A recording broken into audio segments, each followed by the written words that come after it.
Modern-day Hollywood screenwriters take a great deal of license with characters from Greek and Latin antiquity. One of those is the Cyclops, the classic giant creature, very ill-tempered, with one giant eye in the middle of where there should be two. Now, historically, if you really look at the images, they looked very much like a man, and there were places for two eyes, but there just happened to be one over what would be the bridge of the nose. And you can see this here. In this particular case on the right, they've taken the eye and moved it all the way up to the center of the forehead, I think trying to give this particular one some type of power of seeing. Well, there were actually three different groups of Cyclops that had very different roles.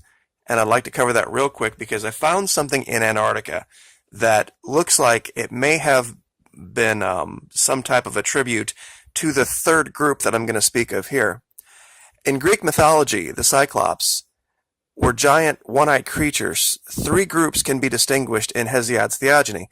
They are the brothers Brontes, Steropus, and Argus, who provided Zeus with his weapons, the thunderbolt. In Homer's Odyssey, the second group, they are an uncivilized group of shepherds, the brethren of Polyphemus encountered by Odysseus.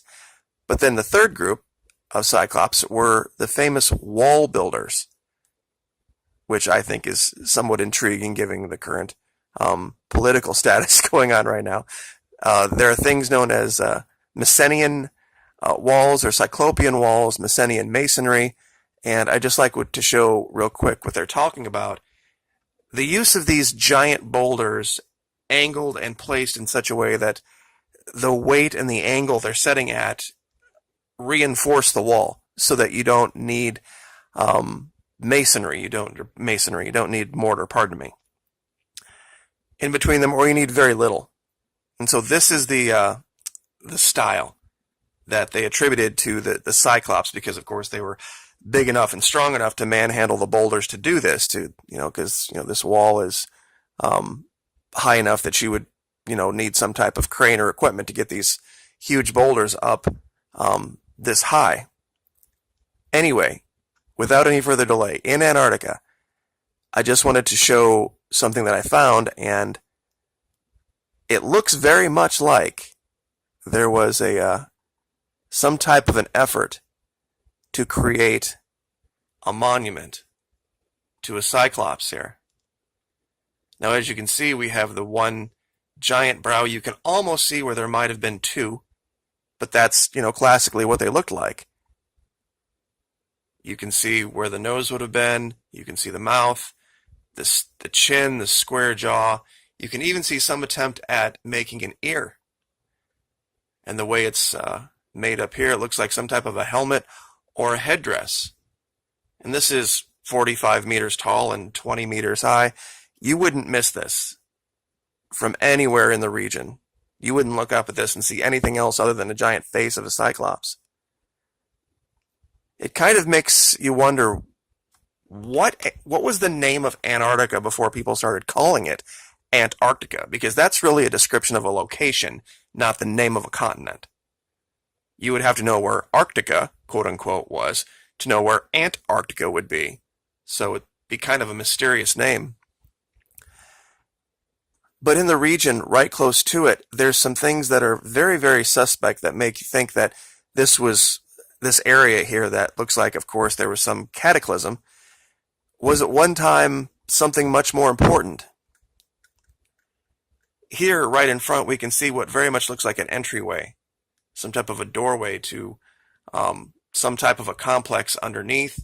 We can see here that whether this was the result of earthquake or some type of an attack or war, whatever this was, it's teetering very much. And we see that also down here, something much smaller, but still very, very indicative of some type of tunnelway or complex into or underneath the ice, which has kind of been the theme of what we've been looking at in Antarctica, is that the existence on the continent isn't something that is going to be found on the surface. We're going to see evidence on the surface, yes, but we won't find the actual civilization or the smoking gun types of things until we get down underneath and get imagery from there.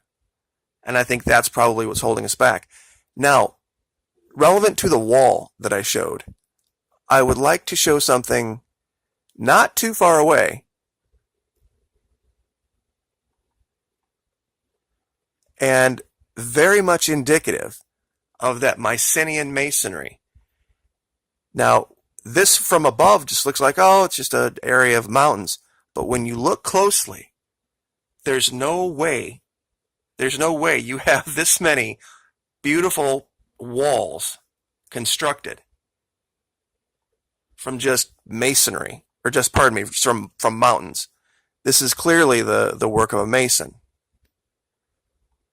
Some type of, and I just think it's a very strange coincidence that I found these two things in conjunction with each other. Also nearby, in case anybody had any doubts, look at this bridge. And you can see that it's been stacked up underneath and created. You had these two sections of mountain, and there was this valley in between, and someone has constructed some type of a walkway or a pathway above. That's just unambiguous, completely unambiguous. So you can count here, let's see, at least this for sure is a wall, this one. I mean, I see one major atrium here, two smaller ones. Looks like some type of an opening here, some type of hallways or pathways through. And out here in the front, let's see if I can find it. It's kind of harder to see. There looks like there was some type of a step way up, and you can see two smaller ones here and here. Now, not also very far away, there is this area. Let's see if I can find it. If I have it marked properly. Oh, here we go. It looks like this is some type of a mountaintop fortress. Because down here in the front, does this not look like something very, very constructed for a reason? These paths, these turns, you can see how there's a walkway up, and then you come to this area, and then you come down here, you make a right, and then you go to this circular area right here that leads to paths over here and over here. But as you zoom out, it looks like they might have taken advantage of some type of natural rock formation and created some type of a settlement behind this large area of rock. Because looking in behind, you see all sorts of construct of what would have been a settlement. And the way this is built up in the center, right here, and it looks like it was breached. It looks like this was being defended at some point, and there are just areas where they breached through the walls and got through, and whatever the conflict was about, we don't know. But like I said, all of these locations, that's the best thing about doing these kind of videos. You can get Google Earth Pro for yourself. You can go here for yourself with your own equipment and look at it and see everything that I'm showing you is not been altered, not been in any way changed, so that you can make up your own mind. Now, at 9 minutes and 20 seconds, there is one final thing I wanted to show you, which has to do with that squid that we'd found in the last video. And I know that's kind of a strange segue, but it was something I just wanted to cover. It's small, but I want to make sure that I covered it so that people saw this. Now, on a colossal squid and a lot of other squids, you see how there's a lot of smaller tentacles? But then there are these two larger ones, and they've got these kind of foot pads at the end. Now, I found something else in Antarctica a completely different location than the squid that we covered. I think it's a second one. It's up on the ice. And what makes me think that is this shape. Now we've got the giant mantle here, and then we have all of these weird looking shorter tentacle-like things. But then one super long one, and then look at the end. See how it has that telltale footpad, whatever, grabbing device, whatever it is?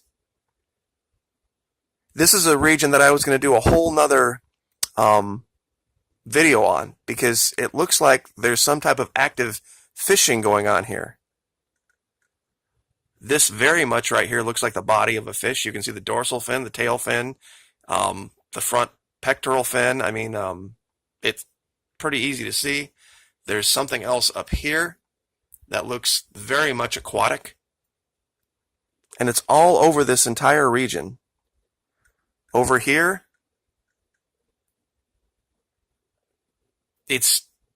I can't really describe this one quite exactly the way I want to yet, which is why I was going to wait to do the video.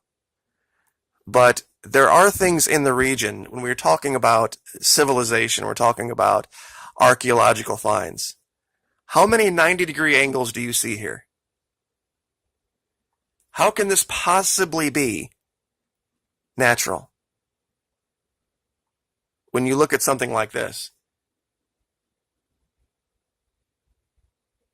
I mean, this is clearly some kind of a construct. I mean, they may have taken advantage of certain natural aspects in the region, so that might be why we can attribute some of the characteristics to nature.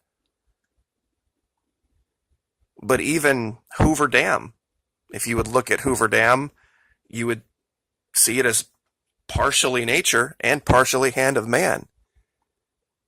You couldn't have just built Hoover Dam any old place. And I guess I will leave that there and save the rest of this for another day. But I guess here's one more location just to, I guess, put the icing on the cake.